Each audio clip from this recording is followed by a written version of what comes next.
Inspirado,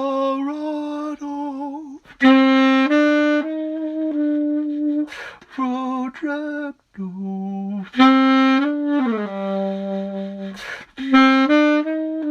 Inspirado, Inspirado,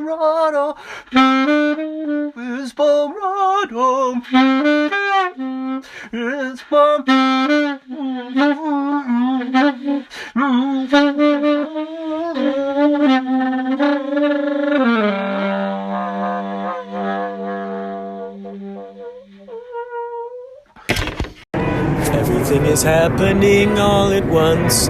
Everything is happening all at once. Everything is happening all at once. Yes, everything is happening all at once. Here's your fun fact. James Cameron sought Hollywood funding for the movie Titanic, not because he wanted to make the movie, because he wanted to dive to the shipwreck. Stay tuned to Inspirado Projecto for more fun facts. I just had this revelation. So I think the other day I said something about this epiphany. This idea struck my brain, struck ye old antenna. Because I was thinking about cats' lives and how long they live. I think I told you I had a cat named Soot, little black panther. She lived to be 21. So animals have that potential. Parrots live, I think, like 700 years or something, or is that the turtle? I forgot which one. One of them lives very long, if not both. Elephants, I think they live really long too. Which now, after hearing myself say that, anyway. See, now I got to go back and, I'll just say this. So I had this original theory. I thought, okay, well, maybe cats, if 1 year to us is 7 years to them. At least that's what I've heard.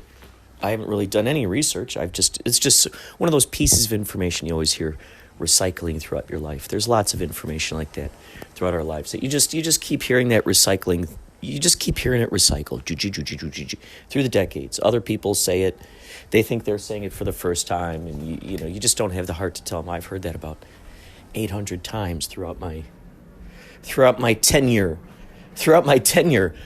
here on Earth. While I'm taking my Earth classes. So there are those things. Anyways, so 1 year apparently equals 7 for animals. So that's why they apparently live shorter. Well, if that's the case, so you know how time runs relative. To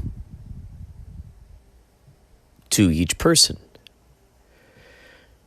Each person experiences time different. Now, in addition to that, something popped up in my brain where when we're little kids, do you ever feel like summer took like a year? It seemed like it was like a year of having all this fun. And it seemed like, it was just spread out. You didn't know what was going to happen that day. You just went with it. Just being in the moment, there you were.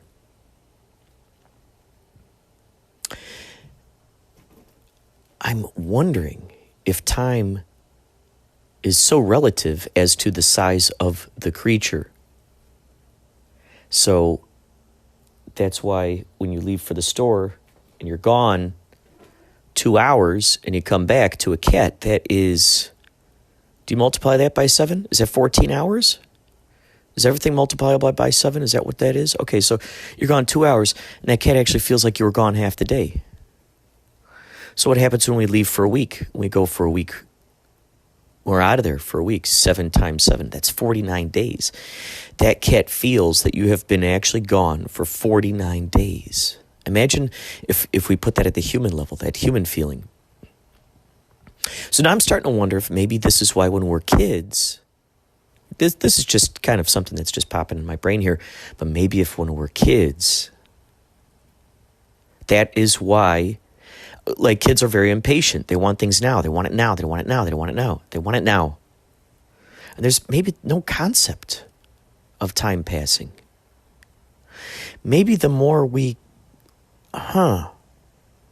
see, maybe it's with the ignorance of time passing that time actually extends further. Does that make sense? So by being in the moment, not being aware of any sort of passage of time, you actually are so in the groove, so in the moment, that maybe that's that feeling of fulfillment. Maybe it's not, this goes along with the quality versus quantity type of thing. Maybe it's not necessarily that you have an entire year to play. It's the fact that you did some quality playtime within that short 3 months or whatever, summer break was. But isn't that crazy? Summer breaks are only 3 months long. Yet to a kid, I remember that feeling like a year. So, now I got a few theories going on here. Sheesh. So, the idea that the kid is little, is impatient. Maybe that kid, because they're closer to the size of a cat, I don't know, I'm just jamming on what if. Maybe because they're closer to the size of a cat, that's why,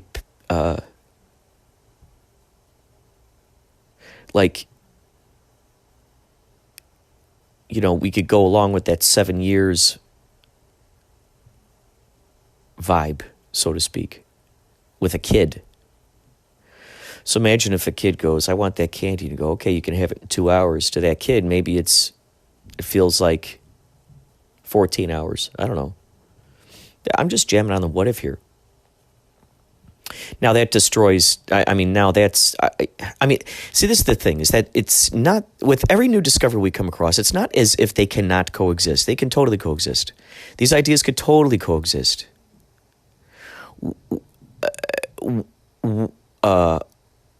Who's the authority of something coexisting or not coexisting? Well, it's ultimately you, or the you, the general you, putting a big U, letter U, the big one, tall one, the capital.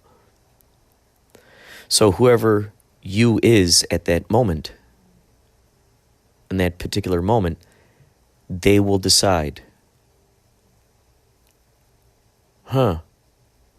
They will decide. So as long as you got an entire culture coming into an agreements with specific things, there you go. I mean, look at this. This is why we got laws in different states and different towns. They say that you're not allowed to walk an alligator on a leash or something like that. And I don't know, Alabama or something, you're not allowed to walk, an alligator on a leash out there. You're not allowed to put a dog on a unicycle over there. You're not allowed to wear shoes with funny faces on them over there. You're not allowed to park on this side of the street. You can only park backwards on that side of the street. Just every state, every town, everything has got its own laws. And that has to do apparently with people, which one is seen with the most value in it, so to speak, apparently. And then it goes in that direction. So imagine if we see value in trying to connect artistic endeavors. We see value in trying to connect various artists with their... Okay, so you have how many people out there in the world who've got music instruments or have paints or have, some sort of something that they do, but they haven't done maybe in a long time. They just don't have the gumption. What if you got a bunch of those people together? And then just one person who just helps stir up the pot. Gets them going. Gets them going. Gets them flowing. Gets them rocking and rolling.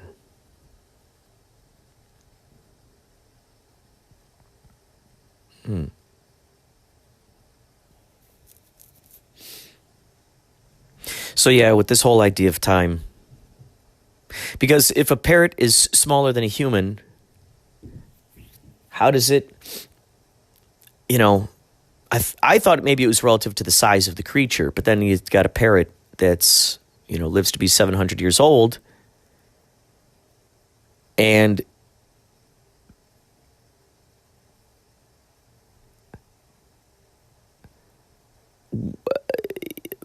they're like,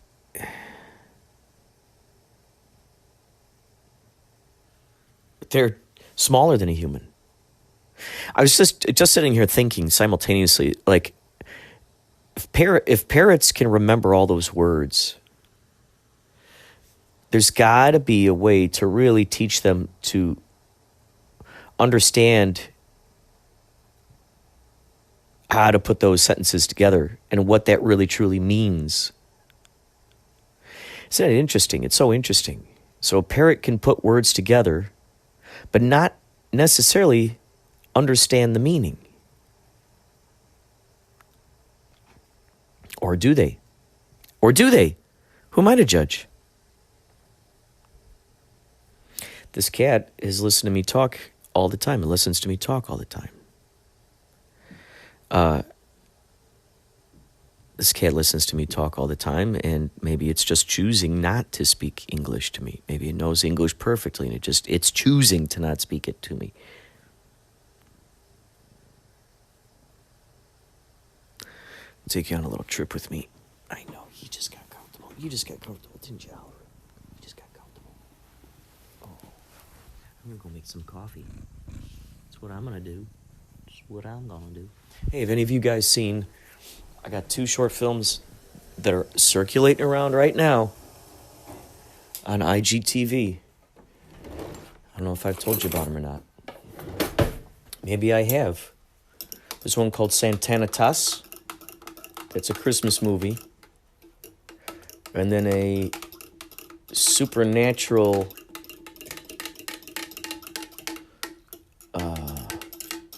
ecological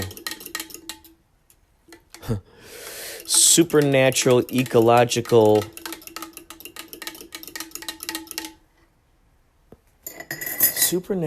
ecological sci-fi thriller cinema. I'm not going to tell you the title of that one. The only way you get to know the title of that one is if you watch it all the way to the end. I'm just kidding. No, but I'm not going to tell you the title. It's much more fun to leave it a mystery. Why say the title right away? Why? Why say the title? Wouldn't it be great if more movies did that? They're just like, the new one by Ridley Scott. Here comes another new one by Paul Thomas Anderson. Another great new Christmas classic by Wes Anderson. I want to see a Christmas film by Wes Anderson. Has he done that? Royal Tenenbaums, did that take place near Christmas? I cannot remember. That's so my plan is to become part of Wes Anderson's regular cast of characters in his movies. That's one of my I'm putting it out there. This is going to happen. I'm also going to become a regular one of David Lynch's cast, members, collaborators. These are things my future self is doing right now. I am collaborating with Jim Belushi and Dan Aykroyd. I'll put it in that way. I'll put it in that fashion. My future now is doing this. How about that? My future now is drinking more coffee.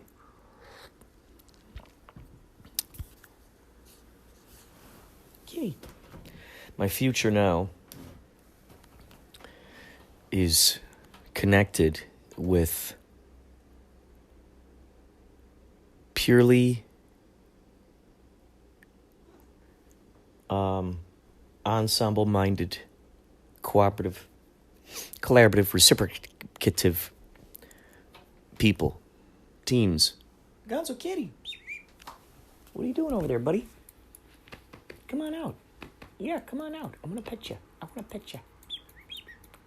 Yes, there you are. There you are. Hi. He's not out here. He's been getting freaked out by this cat Zeke lately. Kitty, yeah, it's safe out here. It's safe, everything's fine. Come here. Everything's fine. I know I've told him that before, and Zeke was out here. It snuck up on him. Scared him. They're not used to, well, cats, they're like people. People, they're like cats. It's my word of advice for the day. Cats, they're like people. People, they're like cats. What do you think about this, Oliver? Is this true? Is this true?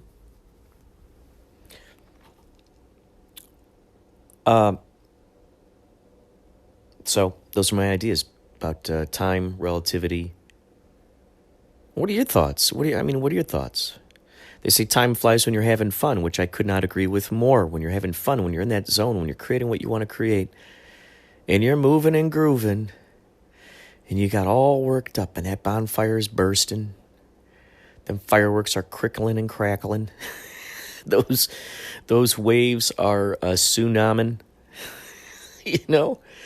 The train of thought is chugging.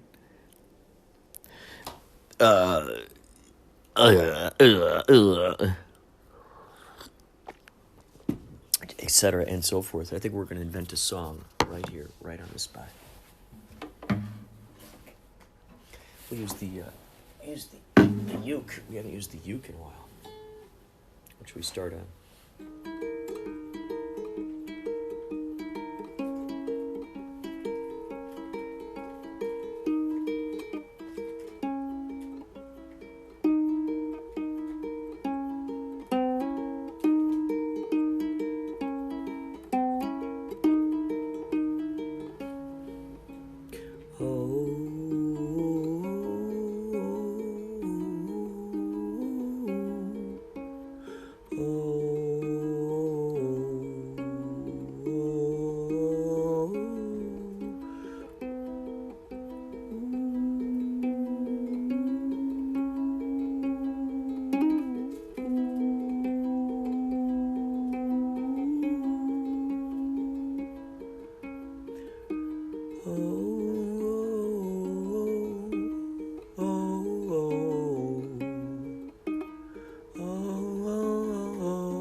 There you go, everybody. There you go. And now for something a little more different. Oh, oh, oh, oh, oh, oh, oh, oh, oh, oh, oh, ba-da-da-ba-ba-da.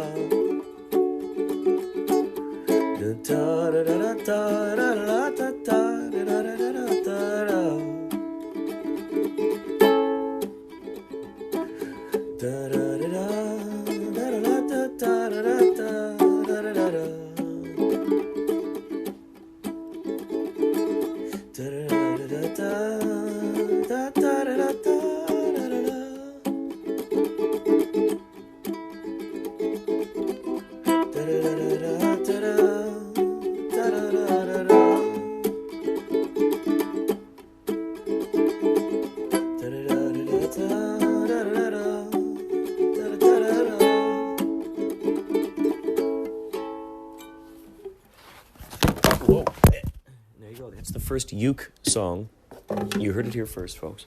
First uke song of the decade. Of the decade. Decade of the decade. Have you ever heard of Neotech? Have you ever heard about this? It's a series of books. Neo, Neotech, Neotech. There's this book that my buddy Chuck Plath, phenomenal artist, phenomenal character artist. I don't know where he got this book. I ended up finding out years later that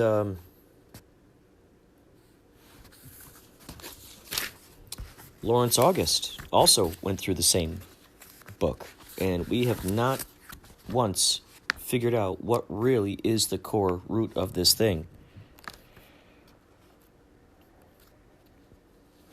This is only one book, okay, mind you. This has 680. This book alone is 682 plus another 14 pages. He's got tons of stuff here. This is, and he's got a series of books. Okay, so this one is called The Zon Power Discovery, Neotech Power and the Neotech Advantages for Unlimited Prosperity, Happiness, and Romantic Love by Frank R. Wallace. Neotech Worldwide, Frank R. Wallace. Okay, well, here we go. Here's something. Okay, I don't know what this really. Here we go. Let's check it out. From page 227, which was a sitcom back in the day, starring some folks from the Jeffersons. If an individual is aware of the misleading nature of poetry, he or she can avoid its harmful effects and perhaps gain some reflective values from certain Aristotelian-based poetry. For example, the following poem, while not deeply intellectual, does aesthetically reflect the soul and character of heroic, innocent value producers. The Golden. They are the rare, the radiant men, the children of truth, the parents of ken. Pain but strengthens them, pity intrudes, rebuking surprises them, guilt eludes, deception disgusts, and envy astounds, misfortune challenges, malice confounds. They are the open, the honorable, the honest, the just, the vulnerable. With no respect for the twisting of truth, faithfully wed to the promise of youth, they are the pure, the benevolent, the incorruptible few, the innocent. And that is reprinted with permission from Darlene Bridge and Bridgeburg Books.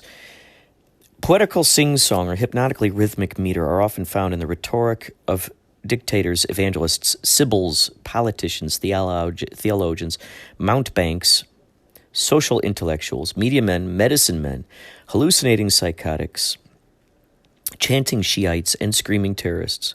Consider how millions of normally rational Germans thrilled and responded to the poetical cadence and charisma of the consummate altruist neo-cheater Adolf Hitler. The results, a reign of destruction of tens of millions of human beings slaughtered so one important man could indulge his mysticism to feel unearthed power. All that slaughter was for nothing more than to let one neo-cheater feel a pseudo-self-esteem. 20 million dead so one pipsqueak could feel big and important. So what, cry the mystics, as the lifetime efforts of 1,000 productive, innocent individuals are blown to bits every day without a backward glance. So what if the troops roll across the country with military cadence and guns ablaze? So what if they level town after town, reducing in rubble and corpses all the values of beauty and life that took generations of productive effort to build? And that is all the chanting religious automatons or splendid panzer divisions know how to do, to destroy in a moment, without a thought, all the values that producers labored for lifetimes to build. Chanting mobs or marching troops never glance back, never think for a moment of the death and destruction they leave behind. So what? The mystics and neo-cheaters cry. So what if genocide happens in Russia, Nazi Germany, Cuba, Cambodia, Red China, or in our land? I don't want to hear it. To hell with the lifetime efforts of productive individuals. Save the snail darter. by using precious nuggets of poetical truth and spellbinding slogans, malefactors, demagogues, and neo-cheaters such as Hitler, FDR, Nader, Khomeini, Lincoln, Mao, Billy Graham, Pope, Paul, Jimmy Swaggart, Castro, Kennedy, Martin Luther King Jr., Jim Jones could smoothly, quickly subvert the objective concepts of justice, good, and love. And they often do that by manipulating words to sound good, just, or loving. Why? To promote their own rationalized schemes of higher causes. Some people use those poetic techniques to keep their rationality sounding valid, and their unthinking followers grab the beautiful nuggets of truth and eagerly swallow them without thought or challenge. So there is just...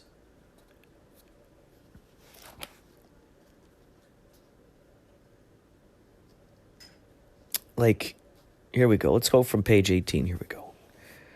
Neotic Advantage, number 13, Sense of Life. Sense of life is an integral part of everyone's subconscious philosophy and psychology. Every person has a fundamental view or sense of life. While usually existing on a subconscious level, a person's sense of life largely determines his or her major actions. Sense of life falls into two opposing categories. One, an objectively rational, self-interest, benevolent, individualistic sense of self that is characterized by A, the knowledge that conscious achievement is the highest value, B, the knowledge that the conscious mind is competent to know reality. Two, a mystically irrational, altruistic, malevolent, anti-individual sense of life characterized by A, the belief that non-man-made values, example, nature, the universe, the cosmos, and mystical values, example, God, the state, society, are superior to man-made values. B, the belief that the conscious mind is important to know reality. So there is just a large depth of all kinds of stuff in here. And as far as I know, maybe I need to do another deep dive on this, but as far as I know, I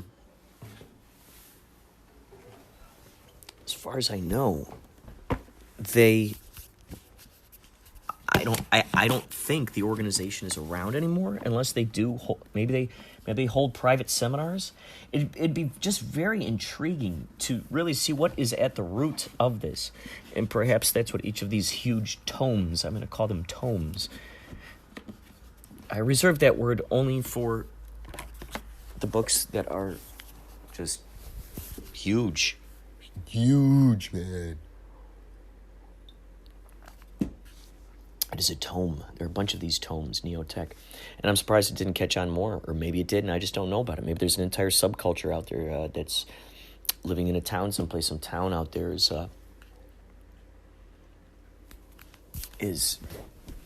following these guidelines and all this razzmatazz. Come on, guy. What are you doing? Come on, guy. Come on. Get out of there. What are you doing up there? No. He was up there in the sink. What is a cat doing in a sink, man? I've just been alerted to a TV show called Schitt's Creek, which the best thing about it is Eugene Levy and Catherine O'Hara. If it was just only the two of them, I would just be very excited. They're like, I'm reading about these guys. Right? It's so funny. I'm reading about these guys right now in this Chicago Ensemble book. Eugene Levy and all those guys. Second City, all that razzmatazz. And they're just very skilled improvisers. Check out some of those Christopher Guest movies. If you've never seen This Is Spinal Tap, that's a great one. Check out Waiting for Guffman. That's where we first see, where I really first saw, Catherine O'Hara was in Beetlejuice. She was the mother in Beetlejuice. Just awesome improv actress. Her and Eugene Levy have always acted off each other phenomenally. They usually play a husband and wife in the Christopher Guest movies. But man, it is just so cool to see that kind of acting going on. So it's very, very, very, very exciting. I've realized that, yes, it's important and it's exciting and it's good to be in the creative mode, to be creating. However, it's also good sometimes to just be in the receptive mode.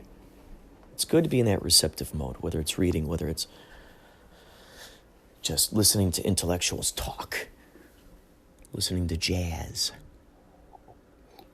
I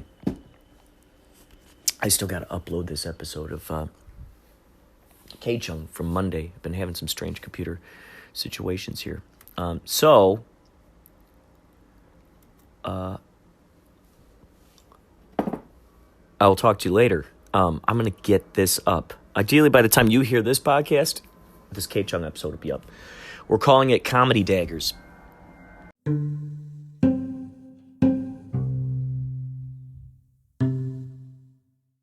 I was just thinking how some of these people, they bring their dogs to the restaurants or wherever they're going, to the bookstores or whatnot. What about a guy who carries around his octopus in a little aquarium that he brings around with him from place to place? Or just set my octopus there. I have.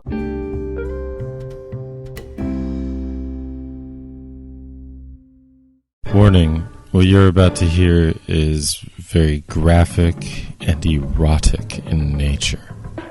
Please be advised. Louisiana's Finest, a Duck Dynasty fanfic. Chapter 1.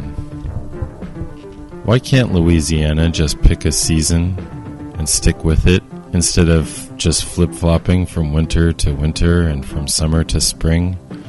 I stood on the porch sipping my sweet tea and listening to the duck calls wailing in the fall air.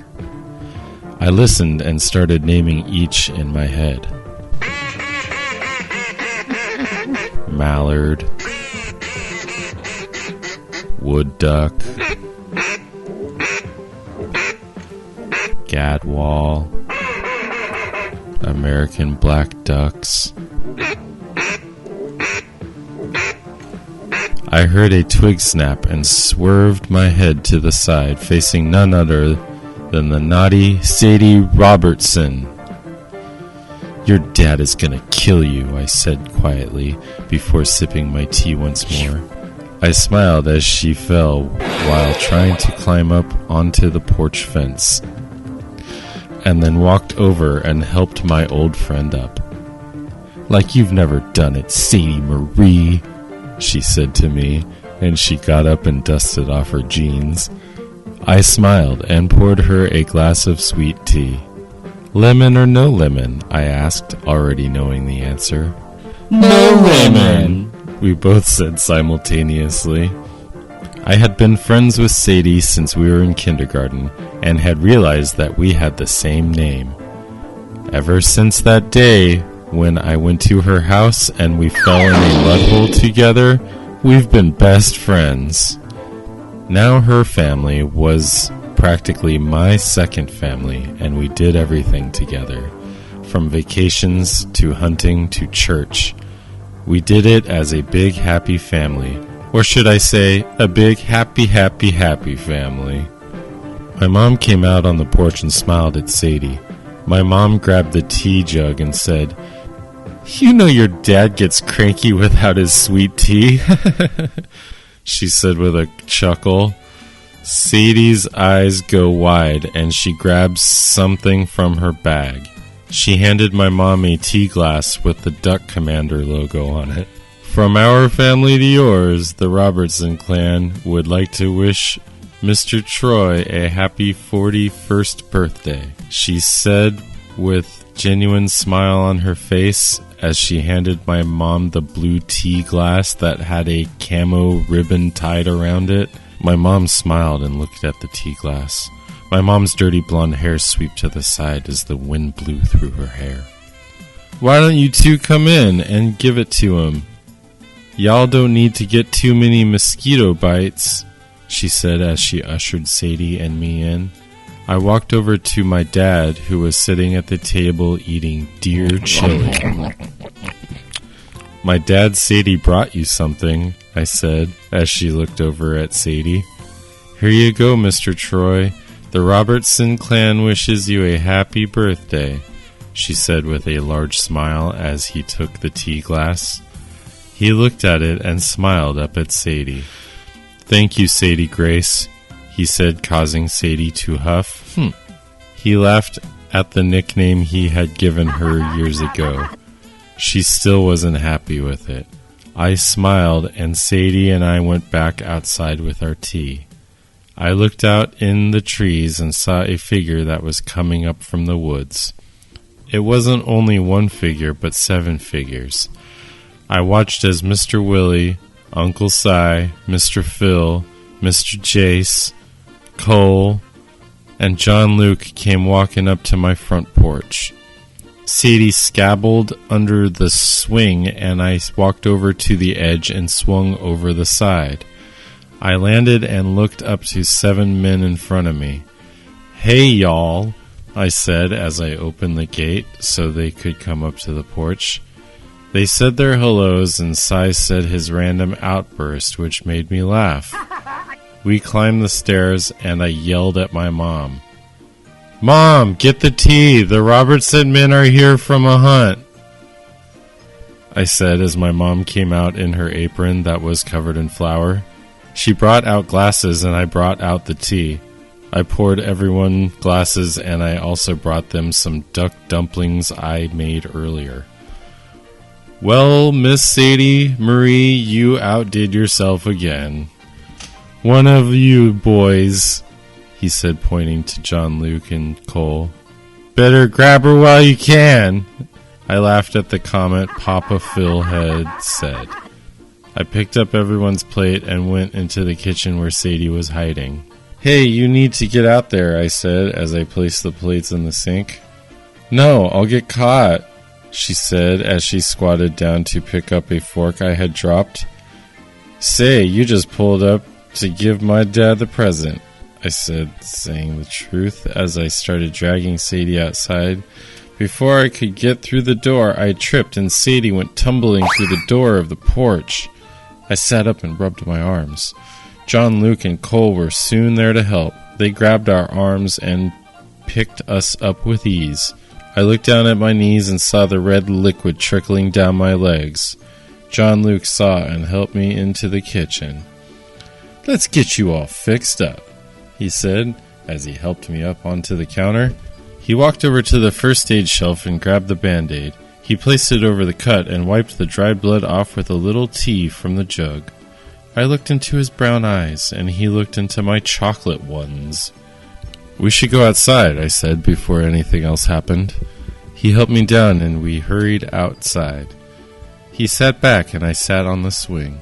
"So, Sadie," Mr. Willie said, looking at Sadie, who was sitting beside me.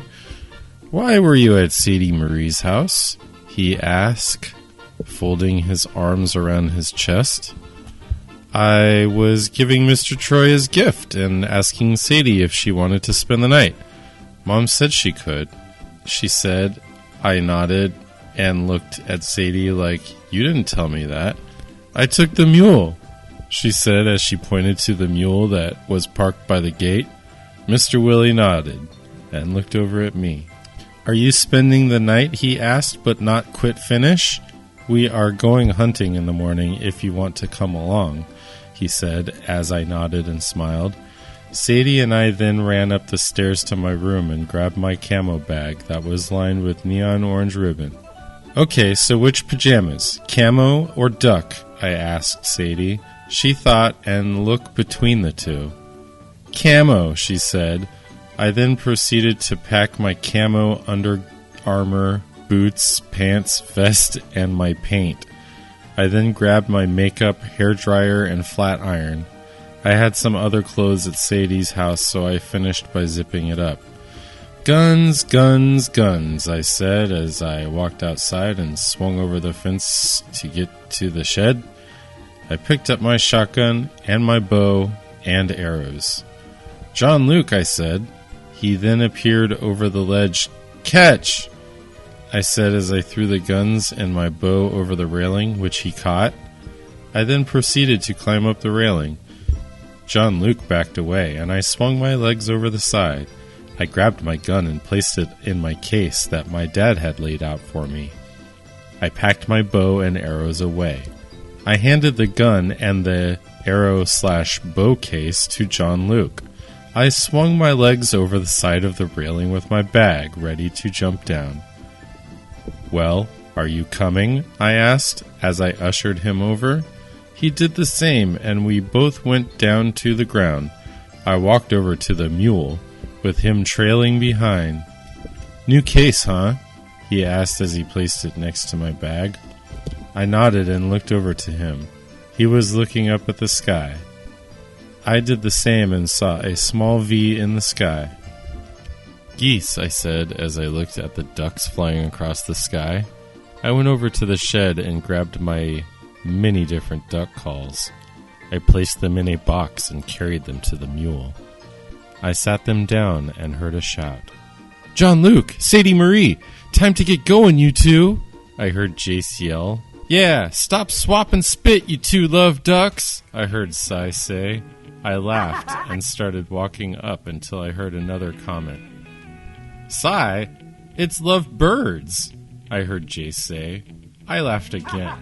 John Luke appeared at my side with a chuckle. We walked over and John Luke helped me climb up the railing. I climbed over as if I was getting on a horse. John Luke followed and we appeared on the table. "Okay, let's get going," said Willie. I walked over to my mom and dad and hugged them goodnight. I ran over to the railing as fast as I could, and thanks to my gymnastics classes when I was younger, I was able to do a trick. I landed but failed to stay planted on the ground. This caused me to tumble back into John Luke's arms. I blushed and jumped out of his arms. I brushed myself off and looked down at my Georgia boots.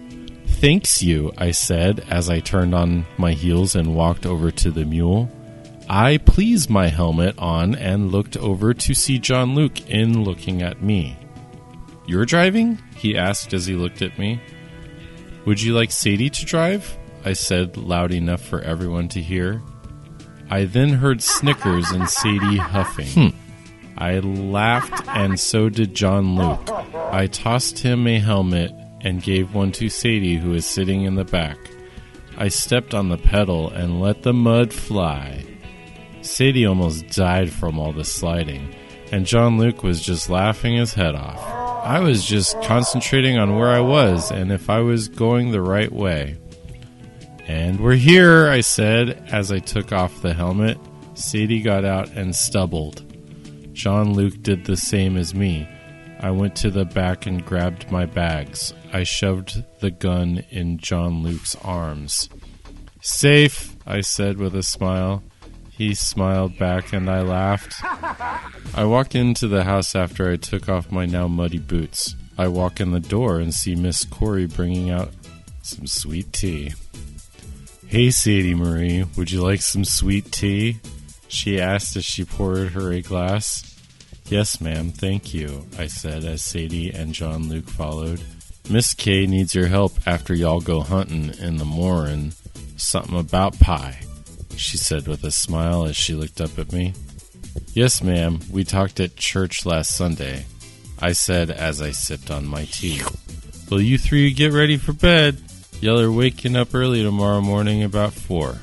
I smiled and thanked her for the tea. She sodded her welcomes, and we all went upstairs for bed. "Oh, tomorrow is going to be great," I said as Sadie and I got into the sleeping bags we had laid out on her floor. "Yep, for you. I have to go babysit some kids from the church." "Oh, that sucks for you," I say as I turn over to face the wall. "Night, Sadie Grace," I said. "Ha! Night, Sadie Marie," she said with a yawn. Continued in Chapter 2.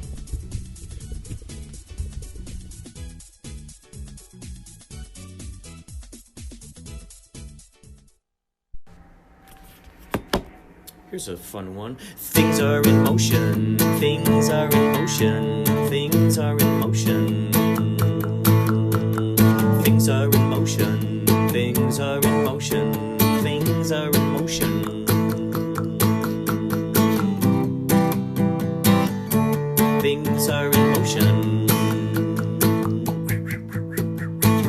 Things are in motion, things are in motion, things are in motion, things are in motion. Things are in motion. Things are in motion, things are in motion, things are in motion. Things are in motion, things are in motion, things are in motion.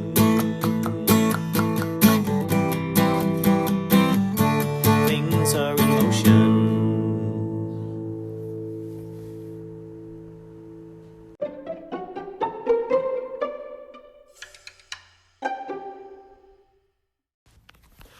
Thank you so much, sir, for sending that in to us, whoever you are. That was poetic, and I look forward to hearing more of these sonnets in the future, if not the near future, and if not that, the far future.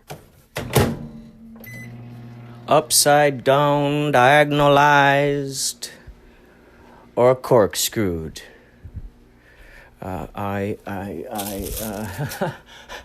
look forward to hearing more of that series. That episode was dynamite. The textures, the layers, the vocabulary, the grammar. Egads, man. You are a colorist. You are a colorist of language, of vocabulary, dynamic vocabulary. Wow, man. Wow, man. I think the world is looking forward to more. I like the sound effects. That voice, whoever that voice actor is, I think he should do movie trailers, car commercials, the narrator. I can imagine him being like one of those voices you hear in the airport telling you where to go. I can imagine, like when you're walking around some of these department stores, they'll have commercials for the department store within the store. So, the cats are yelling. Cats are yelling. It's tense in here. You can feel the vibes of flowing. Kitty, kitty. Kitty, kitty. Just wait right here. He's not trying to hurt you. That is Oliver who hissed. Hi. That's Zeke right there. Zeke is trying to get through. Gonzo hissed. Marky has not yet hissed. However, I look forward to more of those. And I think I want to hear more from that voiceover actor. He's good. He could do cartoons. He could do... Heck, even if he was one of those tour guides at Universal Studios, he's just got a good voice. He's got a good voice. Cartoons, audiobooks, I mean, you name it. This guy, he's on a roll. So kudos to you, sir, and I hope soon you get an IMDb page for that audio work you've done. Ooh, that's good. That's piping hot. As Coop would say, hot and... No. What they say? What they say? Good. And he goes, and he takes a sip and he spits it out. He goes, and hot. I think that was out in the part of Twin Peaks when they're about to throw the rock. When he's about to throw the rock at the bottle, he tells Lucy, "Now, Lucy, cross off any name when I hit the bottle." Whatever. I can't do it verbatim. Let's get some of that action. Come on, let's hear some more of that. You know what I'm gonna do? Oh my gosh, this is amazing. I was thinking about this last night. The cat was purring. He purrs loud, Marky. He looks like Garfield. Imagine Garfield, a real life version of that. I always get a kick out of those cats because I love those comics growing up.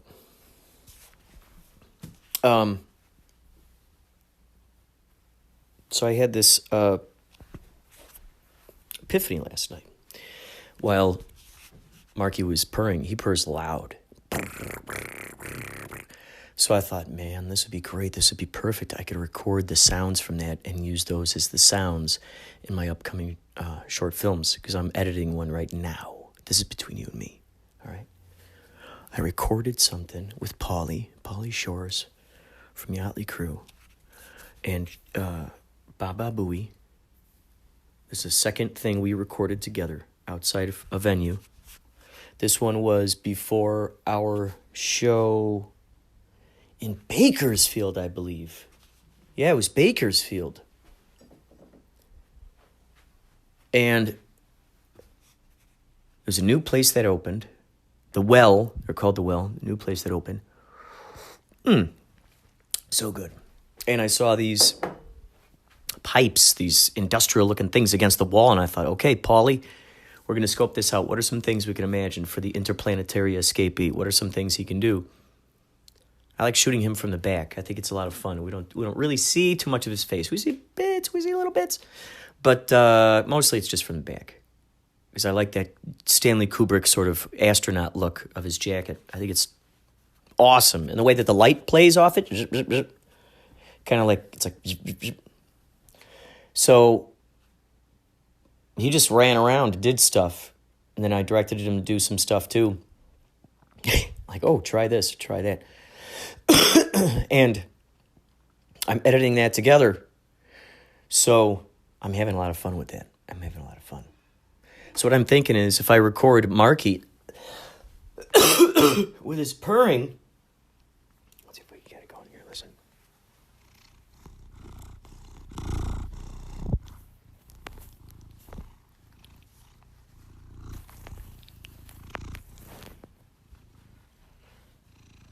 Do you know who Garfield is? No, just like Marky. So you get the idea. Imagine that purr. If I slowed it down, or if I did it reversed, or I sped it up. Any of those things can be used as interesting sounds. So I'm going to start doing more with the soundtrack with just sounds I'm making with my mouth. And see how that works. Because right now I'm taking the sounds that are already within the Video Leap app that I'm using on my cell phone. I'm taking those sounds that are already in there, and just playing with them. The sound of laughter, the sound of chickens, the sound of people laughing, the sound of, what did I put in there the other day? Oh, birds. I got birds. Ringing doorbells, ringing telephones, all kinds of interesting sounds. So I've been utilizing them, and man, it's been great. It's been great too. Plus some of the stock images that they got in there. They got a lot of videos. You could search through Pixaloop. Video Leap has their own. If you want to buy the pro version, then you search through something else. Just a phenomenal app. Phenomenal app for editing movies. And if you shot in 4K, they will export it in 4K for you. They'll export it 24 frames per second if you want. That's what I like to do. I like to make it look like film. Because it's just, I like that aesthetic. That's a new word you might hear me starting to use more often, is this aesthetic. A-E, aesthetic. A-E, that implies like sometimes people will spell the word ether with A-E-T-H-E-R, like ether.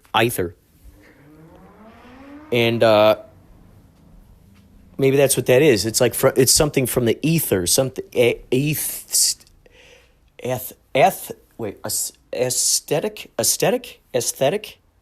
and aesthetic. A-E-S-T-H-E-T-I-C. A-E. So if it's aesthetic,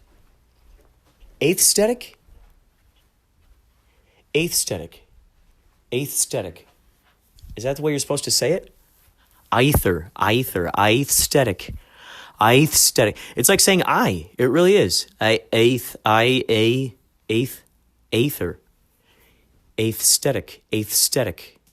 There you go. I think we've figured it out. I think we've cracked the code. A code to, man, I'll tell you, a code to a combo that we didn't even know that we wanted to unlock. Isn't it the most exciting thing when you have an epiphany? It's just the best thing in the world, isn't it? It's a revelation. It's the lightning. It's the lightning, man. That moment where you realize, holy moly.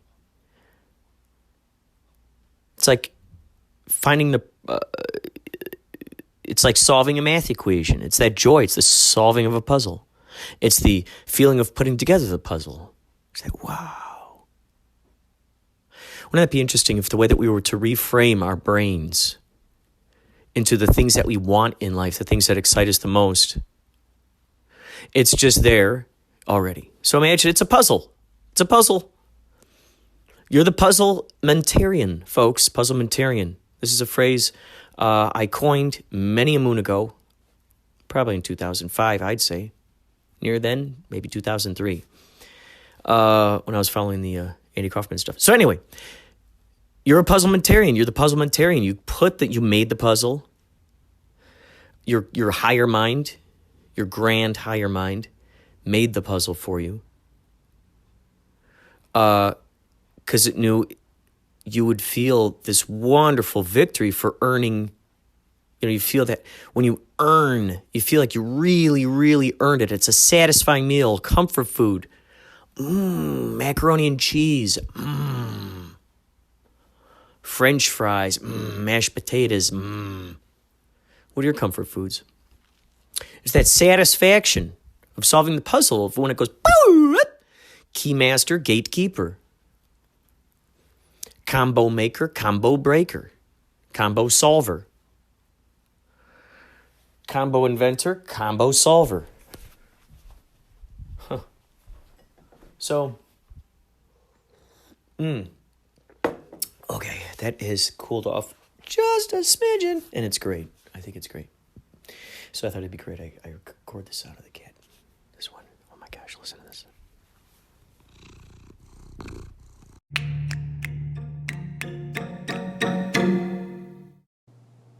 Hey Google. Hey Google, what is censorship? According to Wikipedia, censorship is the suppression of speech, public communication, or other information on the basis that such material is considered objectionable, harmful, sensitive, or inconvenient. Facebook put me in a digital prison the other day for 3 days. Could not post, could not like, could not comment, only could look and observe. It was as if I was in a digital prison. No, correction, I was in a digital prison. Could only look through the bars and observe all the virtual reality happening in Facebook. Thank you, Inspirado. It's Superhero, and you're listening to Inspirado Projecto.